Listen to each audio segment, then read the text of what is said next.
Senate Democrats, including Senator Chris Coons, are very, very salty about the fact that there are progressive groups that are holding them accountable for being weak and lame. Now, this is particularly in regard to the fact that they're ready and willing to vote in favor of confirming Donald Trump's terrible conservative right-wing judicial nominees.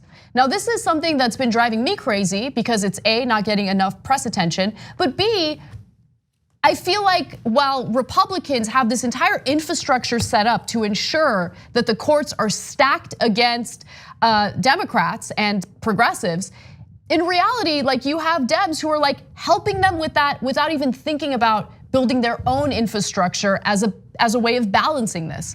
Now, luckily, there is one awesome group, and they're known as Demand Justice. And so Demand Justice is now putting out these very aggressive ads against these moderate Democrats in the Senate who keep voting to confirm Donald Trump's nominees.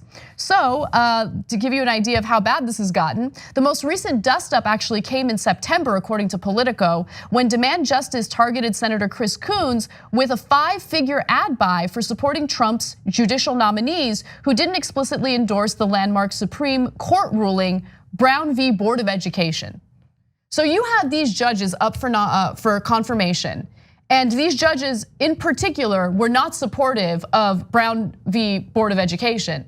And Chris Coons is voting to confirm them. So yeah, he should be called out 100%. Now Chris Coons is up for re-election in 2020. So he's like, don't like this, please don't do this, please don't hold me accountable, I'm not used to this.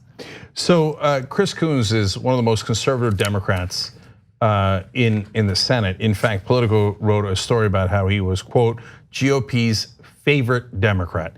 Now, to be fair though, he's from the deeply red state of Delaware. What? Yeah, exactly. Okay. No, Delaware is very blue, but Chris Coons takes a tremendous amount of corporate PAC money.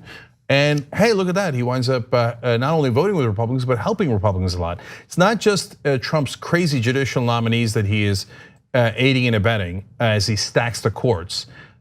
Coons also helped to expedite the nomination of and the approval of Mike Pompeo. Yep. So, and in fact, Republican Senator Bob Corker was so moved by how helpful Coons was in getting Pompeo confirmed that it brought a tear to his eye.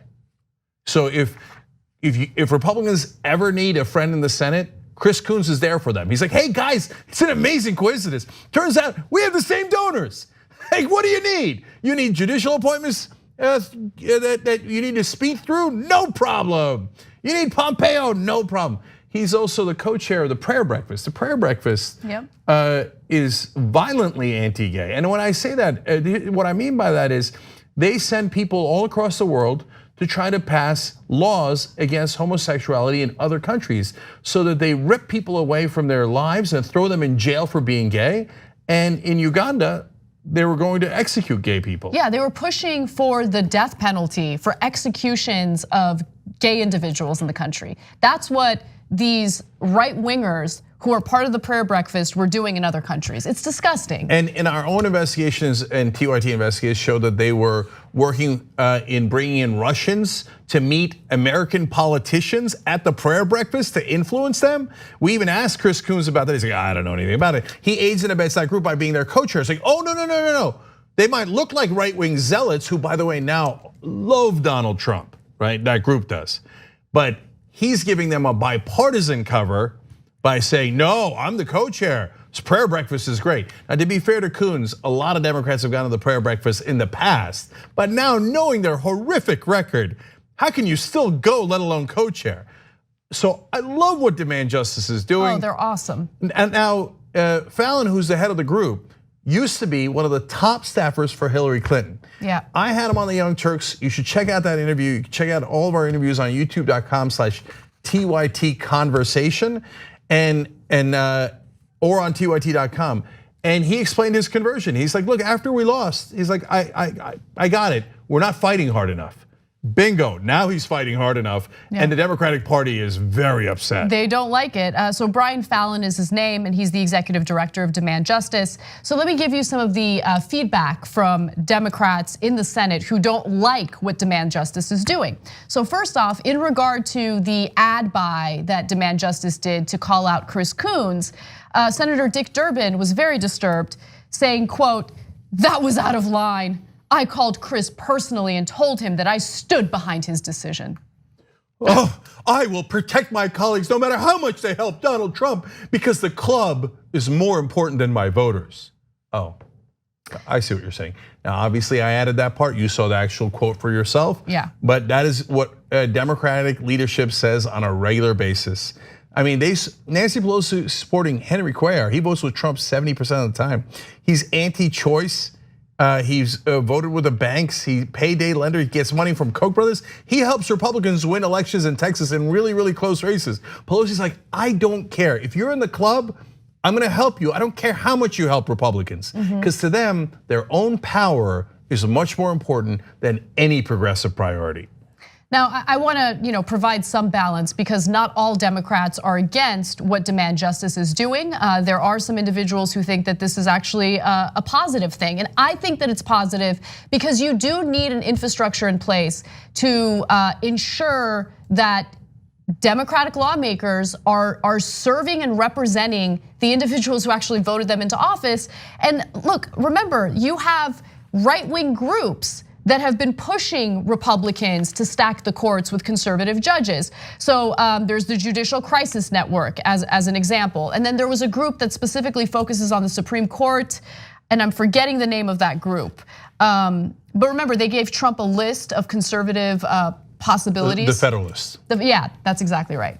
So let me go to the very last graphic in this story. Senator Richard Blumenthal, another member of the Senate Judiciary Committee, said full-throated and vigorous advocacy is a good thing, while Senator Sherrod Brown said the more attention the group brings to young right-wing judges, the better for Democrats. Yeah, so look, some of them are saying that because they're saying don't primary me. But I'll take it. I'm super happy. I want to give credit wherever credit is due. And look, Brian Fallon, having worked with the establishment for so long, in this case is very helpful because they all knew him and he was one of the top Hillary Clinton aides. So you could tell in the article they're actually fairly respectful. Like, well, look, he's not one of those crazy progressives.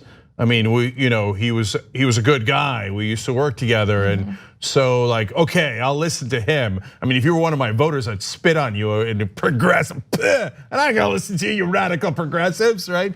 But Brian has earned credibility by being part of that system for a while. I'm not sure that I think that that's the best avenue to go, but he's used it for good purpose.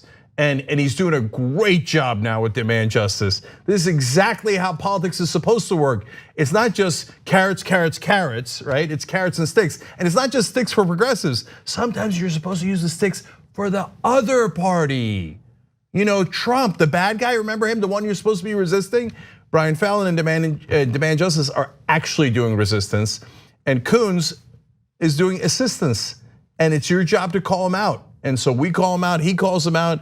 And I don't know why in the world Delaware would have such a massively conservative senator representing them. That makes no sense at all. And unlike the other senators, he's brazen about it. He says, I don't care. I'm not listening to those people, okay? Not just about Demand Justice, in the earlier political article too. He's like, I know there's a lot of pressure, but I don't give into that, I don't care, okay? All right, the voters should make him care. By the way, speaking of Cuellar that I mentioned earlier, the one that's Trump's favorite Democrat, there's a Justice Democrat running against him, justicedemocrats.com/Jessica. So check that out, Jessica Cisneros, help her in any way you can. Even Elizabeth Warren, even though she's running a presidential campaign on the Democratic side, went and endorsed Cisneros and said this Democratic incumbent of Cuellar, we can't have him. So make sure Jessica Cisneros wins. Thanks for watching The Young Turks, really appreciate it. Another way to show support is through YouTube memberships. You'll get to interact with us more. There's live chat emojis, badges. You've got emojis of me, Anna, John, JR. So those are super fun. But you also get playback of our exclusive member-only shows and specials right after they air. So all of that all you gotta do is click that join button right underneath the video. Thank you.